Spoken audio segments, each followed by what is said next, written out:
একদিন টুনি ফাঁকা মাঠ দিয়ে ঘুরে বেড়াচ্ছিল। সে যেতে যেতে তার বান্ধবী নীলাকে দেখতে পায়। তারপরে টুনি তার কাছে যায় আর তাকে বলে, কি ব্যাপার নীলা, তুই এখানে কি করছিস? আর তোর সঙ্গে এটা কে? তারপর নীলা বলে, আমি এদিকে ঘুরতে এসেছি, আর এটা আমার মেয়ে। তারা দুজনে একে অপরের সঙ্গে কথা বলছিল। তার কিছুক্ষণ পর ওই গাছ থেকে একটা ডাইনি বেরিয়ে আসে, আর সেই ডাইনি নীলার ছোট্ট মেয়েটাকে তার জাদুর মাধ্যমে গাছের ভিতরে ভরে নেয়।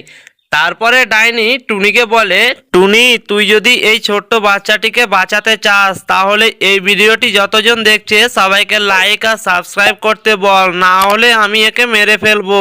বন্ধুরা, তোমরা সবাই এই ভিডিওটিতে লাইক করে দাও আর চ্যানেলটি সাবস্ক্রাইব করে দাও, না হলে এই ছোট্ট শিশুটাকে সে মেরে ফেলবে।